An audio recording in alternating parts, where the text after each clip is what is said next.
Bom, o nosso trabalho vai falar um pouquinho a respeito da escravidão. A escravidão, como todo mundo sabe, é uma prática bastante antiga que consiste no comércio involuntário de pessoas que são usadas, trocadas e vendidas em países colonizados por senhores de terras. Os portugueses foram, porém, os primeiros a realizar o comércio de escravos africanos através do Oceano Atlântico, seguido pelos holandeses, ingleses e franceses.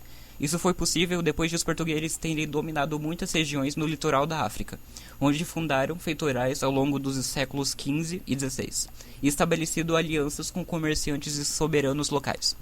O tráfico negreiro, realizado pelos europeus a partir do século XVI, uniu o interesse dos grupos escravistas dos grupos em 3 continentes, que são África, Europa e América, formando um comércio triangular.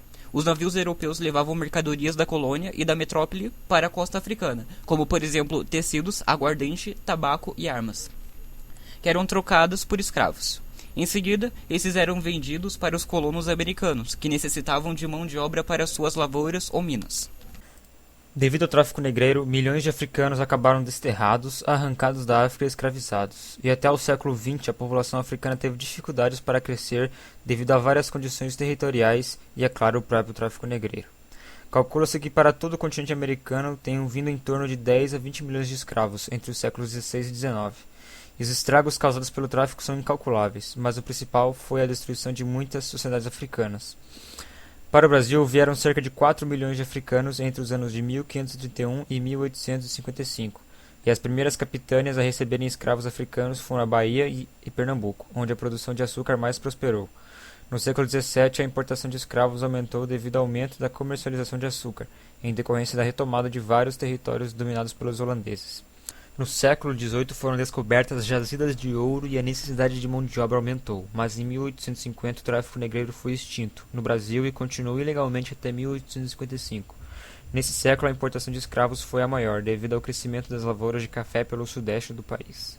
Depois de aprisionados em seu continente, os africanos eram acorrentados e marcados com ferro em brasa, para sua identificação. Depois eles eram vendidos para os comerciantes de escravos. Os navios saíam da África em média com 600 escravos. Esses escravos ficavam nos porões dos navios. A viagem era muito longa, levava 35 dias de Luanda, na África, até Recife do Brasil, e até 40 dias na Bahia, e no Rio 2 meses. Nos porões tinha um calor enorme, a água era suja e quase nem tinha alimento. Lá se desenvolvia doenças e epidemias. 5 e 25% morriam na viagem, chamando o navio de tumbeiros, que era mais chamado de túmulos flutuantes. Existiam grupos e se destacavam os bantus, que eram originados na Angola e eram levados para o Rio, Pernambuco e Minas Gerais, e os sudaneses, que eram originados em Daomé e levados para a Bahia. Distinções entre escravos. Os africanos que sobreviviam à viagem dos navios negreiros eram vendidos no porto, em leilões, logo depois já estavam trabalhando.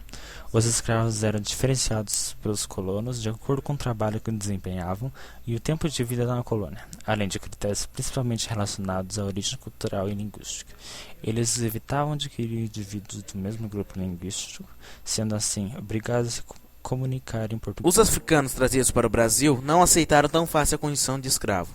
Pensando em algum jeito de resistir e até fugir das opressões que ali sofriam, vejamos algumas das formas principais de resistência adotadas por eles. Violência contra si mesmos.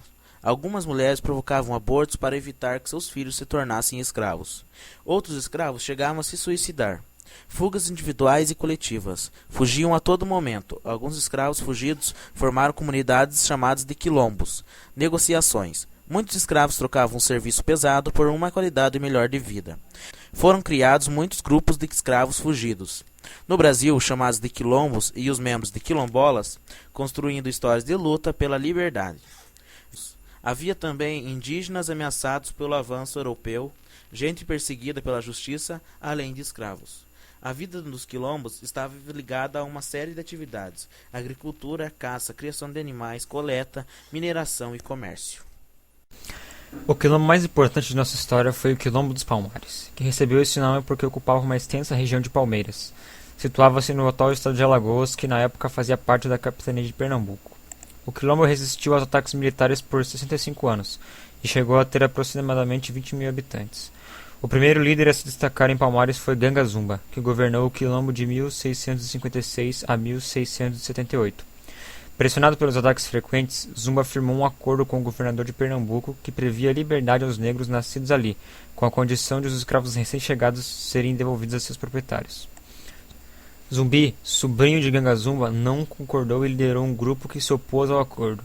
Zumba acabou destituído e assassinado, e Zumbi passou a liderar Palmares. Em 1687, o governo e os senhores de engenho contrataram o bandeirante Domingo Jorge Velho e seus comandantes para destruir Palmares. Em 1692, cercaram e atacaram o quilombo, mas foram derrotados por Zumbi e os quilombolas. Em 1694, o governo enviou 6.000 homens para ajudarem os bandeirantes comandados por Jorge Velho a atacarem Palmares. Os quilombolas não tinham armas nem munição suficiente, mas ainda assim resistiram por um mês até o quilombo ser destruído e sua população massacrada. Zumbi conseguiu escapar do cerco, mas foi preso e morto em 1695.